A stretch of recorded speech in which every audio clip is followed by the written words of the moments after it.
O Jornal da Itatiaia está debatendo nestes primeiros dias de janeiro os principais desafios do novo governo no país. Hoje o nosso assunto é a segurança pública. Os últimos dados, com base em levantamento do Fórum Brasileiro de Segurança Pública, indicam que o país teve uma média de 111 homicídios por dia no primeiro semestre do ano passado. Houve queda de 5% em relação a 2021. Mesmo assim, ainda não há o que comemorar. Os assassinatos ao lado de latrocínios, roubos seguidos de morte, assaltos, tráfico de drogas, a violência contra a mulher, entre outros, fazem parte do cotidiano das grandes e pequenas cidades. Para analisar esse quadro, nós estamos recebendo aqui o sociólogo, especialista em segurança pública, professor da PUC Minas, Luiz Flávio Sapori. Professor, bom dia, obrigada pela presença. Bom dia, Kátia, bom dia, Eustáquio. Bom dia, Sapori. Vamos lá, vamos ao debate. Professor, qual deve ser então a prioridade agora em 2023 do governo federal? A prioridade absoluta do governo Lula é reduzir a violência a curto prazo. O governo Lula não pode postergar medidas que consigam reduzir a incidência de homicídios. Nós estamos num patamar bastante elevado, como você bem o disse, Kátia. Nós estamos chegando a quase 40 mil vítimas de homicídios ao ano. O Brasil tem que reduzir esse patamar a curto prazo, eu diria, para menos de 20 mil vítimas ao ano. Eu acho que é uma meta para que o governo deve assumir. Além do que, o governo tem que reduzir assaltos também. O assalto é um crime muito grave. O assalto é o crime que mais provoca medo e insegurança das pessoas. E o feminicídio, que é um grande desafio, não só no Brasil, mas no mundo ocidental como um todo, Eustáquio, mas a redução dos feminicídios, a redução desse crime contra a mulher, tem que merecer prioridade absoluta do governo Lula. Mas qual que é o caminho para isso, professor? O caminho é longo e, primeiro, o governo federal sozinho não vai resolver o problema. O governo federal ele tem que primeiro elaborar um plano de ação. Um plano de ação que defina ações de curto e médio prazo e pôr dinheiro, Kátia. O dinheiro tem que vir de Brasília, porque estados e municípios não estão em condições de financiarem ações concretas para reduzir a violência. Precisamos, então, de dinheiro que venha da União. Esse dinheiro, então, tem que estar junto de um plano estratégico que tem que aumentar a capacidade de repressão ao crime, que a gente chama de repressão qualificada. Temos que reduzir a impunidade no país a curto prazo. Para isso, precisamos implementar o Sistema Único de Segurança Pública, o SUSP, que tem lei de 2018, até hoje essa lei não saiu do papel. Essa lei vai definir ações concretas de repressão ao crime, articulando o governo federal, o governo estadual e o governo municipal. E, por fim, o governo precisa de um grande plano de prevenção social à violência focado na juventude residente nas periferias urbanas. Não adianta apenas reprimir o crime, Kátia. É fundamental prevenir o crime e bem.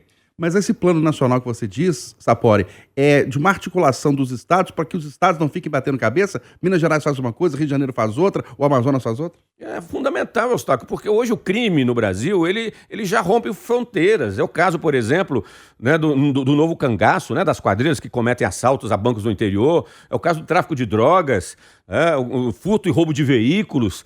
Esses crimes hoje, eles são transestaduais, se você me permite dizer. Para isso, nós precisamos que o governo federal coordene um esforço nacional. O governo federal, Brasília, a União, ele não vai resolver o problema da nossa rua, do nosso bairro. Quem vai resolver o problema na nossa rua, no nosso bairro, na nossa cidade, é a polícia, né? É o governo estadual e com o governo municipal, com ações concretas. Mas o governo federal, Brasília, vai sinalizar o que fazer, vai financiar, mas Brasília pode fazer mais do que isso, Eustáquio. O crime organizado, o Comando Vermelho, o primeiro comando da capital, o PCC, e as milícias, se não houver ação direta, se não houver forças-tarefas coordenadas pela União, esses crimes, o crime organizado vai continuar crescendo no país. Professor, e qual que é a condição do Brasil hoje em relação às fronteiras? E tem pessoal para poder agir aí no controle de entrada de armas e drogas pelas fronteiras? É um problema antigo, né, Kátia? A gente não pode ter ilusão que nós vamos conseguir evitar a entrada de drogas e armas pelas fronteiras, né? Nenhum país do mundo consegue evitar isso, mas você pode diminuir, você pode dificultar. E hoje a situação é muito preocupante, principalmente na fronteira amazônica, Kátia. A fronteira daqueles estados do norte do país, com Bolívia, com Colômbia, com Peru, a situação é muito grave, tanto que a região amazônica hoje se transformou em território, pelo menos vários territórios da região amazônica se transformaram em zonas livres da criminalidade, não só do tráfico de drogas, mas também da exploração ilegal de madeiras, né, do garimpo ilegal e de outras modalidades de crime organizado. A situação é grave. o governo federal, o governo Lula precisa ter eu diria, a proposta é uma força-tarefa articulando Polícia Federal, Polícia Rodoviária Federal, Ministério Público Federal e os estados locais, Eustáquio, para que juntos, num trabalho de inteligência e de repressão qualificada, diminuam a impunidade na região. Porque a gente pode considerar, Sapori, que a droga que é traficada no Brasil, ela não é produzida aqui, ela vem do exterior, ela vem dessas fronteiras, e por isso é preciso fechar essas fronteiras? Não tem como fechar fronteira, Eustáquio. A gente não pode ter essa ilusão. O tráfico é muito mais ágil, muito mais competente que qualquer força pública. Isso é só no Brasil, não. Os Estados Unidos nunca conseguiram evitar o tráfico de drogas para dentro do país. A Europa também não consegue. Nós temos que ser muito pragmáticos. Você não vai acabar com o tráfico de drogas, Eustáquio. Um governo tem que fazer, o governo Lula tem que fazer, é reduzir a violência associada ao tráfico. Você tem que reduzir principalmente os homicídios relacionados ao tráfico. E esses homicídios estão acontecendo nas nossas cidades, aqui. Né?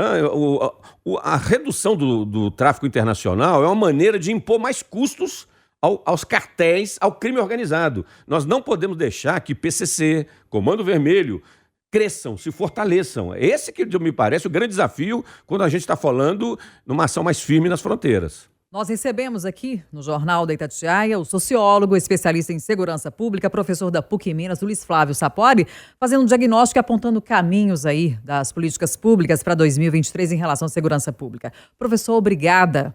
Bom dia para você. Bom dia, um abraço a todos e a todas que nos ouvem. Um abraço, obrigado, professor.